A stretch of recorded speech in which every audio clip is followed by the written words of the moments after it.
नमस्कार दोस्तों, सबसे पहले तो आप सभी का बहुत बहुत धन्यवाद कि आप लोग मेरे ब्लॉग्स को देख रहे हैं, लाइक कर रहे हैं, शेयर कर रहे हैं, कमेंट कर रहे हैं, मेरा हौसला बढ़ा रहे हैं। और जैसा कि आपको पता है कि आपका साइकिल यात्री थोड़ा सा फास्ट चल रहा है और ब्लॉग की जो सीरीज़ है वो थोड़ा सा पीछे चल रही है। अभी आप लोग नेपाल की सीरीज़ देख रहे हैं, पर राइट नाउ मैं आगे बढ़ चुका हूँ। गाइज, मैं इस नेपाल की सीरीज़ को आगे आपको दिखाऊंगा, फिर बिहार, हम यूपी होते हुए फिर पंजाब, कश्मीर तक जाएंगे। लेकिन उससे पहले मैं आपको प्रयागराज महाकुंभ का ब्लॉग दिखाना चाहता हूँ। मैं वहाँ भी गया था, क्योंकि आपको पता है कि 26 फरवरी यानी शिवरात्रि के दिन आखिरी स्नान है। उससे पहले आप इस ब्लॉग को एंजॉय कीजिए। और जिन लोगों ने अभी तक स्नान नहीं किया, स्नान करने का प्लान बना रहे हैं, तो वहाँ जा सकते हैं। ये ब्लॉग आपको काफ़ी इन्फॉर्मेटिव होगा और आपको बताएगा कि आपको प्रयागराज महाकुंभ में कहाँ स्नान करना है। गाइस, इस ब्लॉग को एंजॉय कीजिए। हर हर महादेव दोस्तों, प्रयागराज के महाकुंभ में आप सभी का स्वागत है। और आपका साइकिल यात्री साइकिल चलाकर आ गया है इस पावन नगरी प्रयागराज में। गाइस, इस पूरे ब्लॉग को ध्यान से देखिए, क्योंकि इस पूरे ब्लॉग में मैं आपको ये बताने वाला हूँ कि आप कहाँ स्नान करेंगे, कहाँ आएंगे, कहाँ खाएंगे पिएंगे, कहाँ रुकेंगे। आपको पूरी इन्फॉर्मेशन इस ब्लॉग में मिलने वाली है। इस पूरे ब्लॉग को ध्यान से देखते रहिए।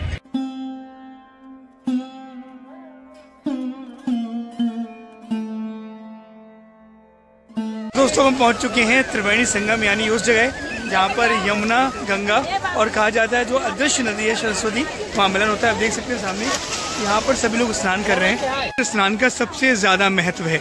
और वैसे भी 144 साल बाद वो योग यहाँ पर बना हुआ है। कहा जाता है जो समुद्र मंथन के टाइम पर बना होगा।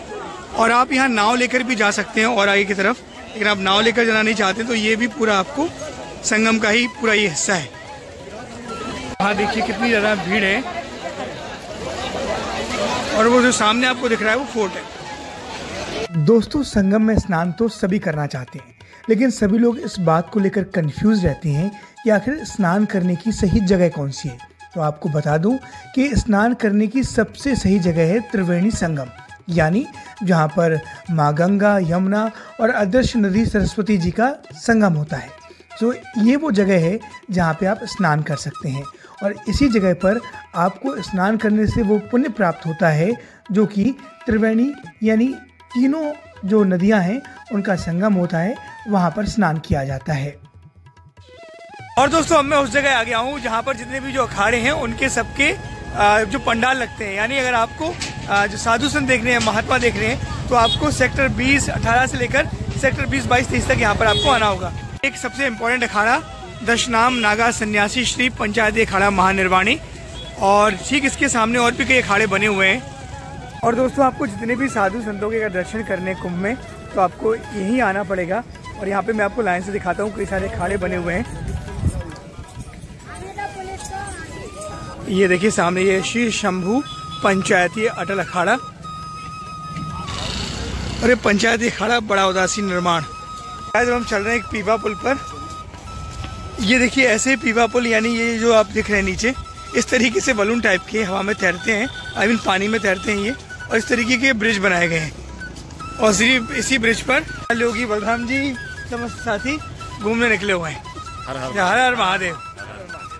और दोस्तों, अब देखिए कुंभ की व्यवस्थाएं। ये गंगा माता हैं जो कि किस तरीके से प्रभावित हो रही हैं। वही यहाँ पर पीपा पुल बनाए गए हैं, मतलब शानदार व्यवस्था है। आप जैसे जैसे आगे जाएंगे वैसे वैसे आप दर्शन करेंगे। तो चलिए, स्नान मैंने कर लिया, आपको ये भी बता दी जगह कि आप स्नान का कर सकते हैं। अब मैं आपको उन कुछ प्रमुख मंदिरों पर ले चलता हूँ जिनके दर्शन करने आपको ज़रूरी है। ये देखिए, एक ये फेमस टेम्पल है जिसके दर्शन करने हैं आपको। ये ठीक लेटे हनुमान जी के पास में है। एक ये विशाल सी मूर्ति बनी हुई है भगवान शिव की। ये जो आप सामने देख रहे हैं, यही लेटे हनुमान जी का मंदिर है। यहाँ हम बाद में जाएंगे, लेकिन पहले मैं आपको ले चलता हूँ श्री जगन्नाथ जी के मंदिर में, जो कि काफ़ी फेमस है।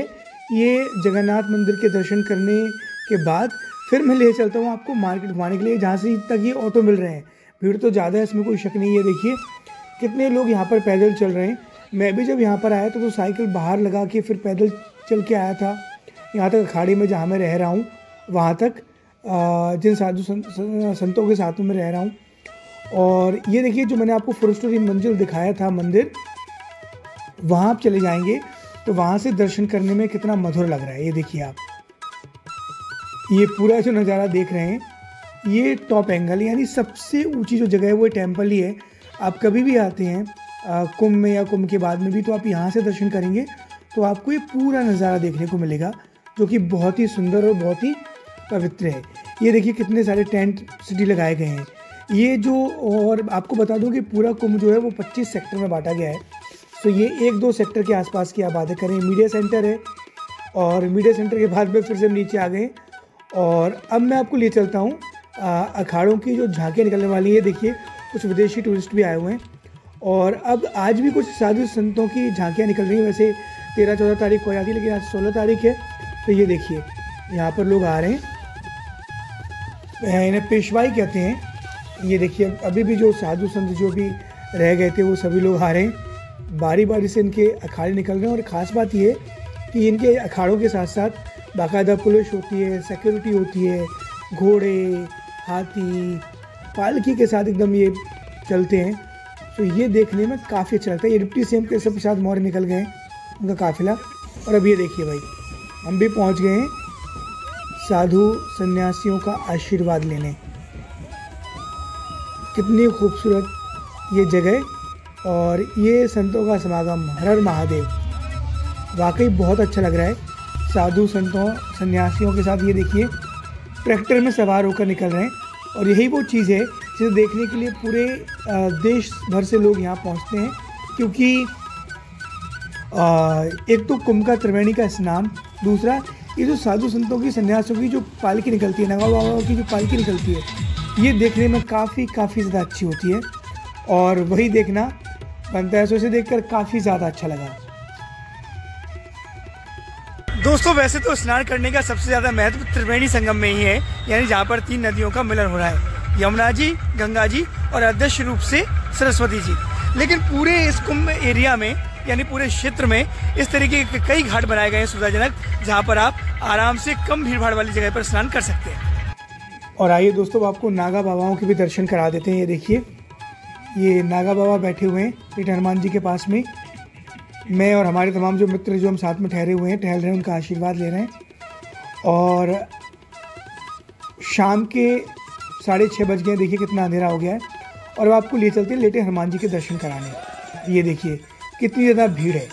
सबसे ज़्यादा जो महत्व है, कहते हैं अगर आपने यहाँ पर त्रिवेणी संगम में स्नान किया है और अगर लेटे हनुमान जी के दर्शन नहीं किए तो आपकी प्रयागराज की यात्रा अधूरी है। और अभी तो महाकुंभ है, तो महाकुंभ में दर्शन करना तो बिल्कुल बनता है। हालांकि अच्छी बात यह है कि यहाँ पर मोबाइल ले जाने की परमिशन है। सो मैं चाहता हूँ जितने भी लोग मेरे ब्लॉग देख रहे हैं, सीताराम सीताराम, और आपको दर्शन करा देता हूँ। और वाकई लेटे हुए हनुमान जी के दर्शन करना बहुत ही पुण्य प्राप्त करने वाला है। ये देखिए जय बजरंगबली। और ये मंदिर के बाहर के प्रेमिसेस है। और अब चलते हैं आगे जहाँ पर साधु संतों के अखाड़े, जहाँ पे हम ठहरे हुए हैं, वहाँ चलते हैं। देखिए लाइन से आपको अखाड़े मिलेंगे, पंचदर्शनाम अखाड़ा, ढेर सारे अखाड़े, और इन्हीं अखाड़ों में मैं ठहरा हुआ हूँ और इन्हीं अखाड़ों में मैंने आराम किया हुआ है।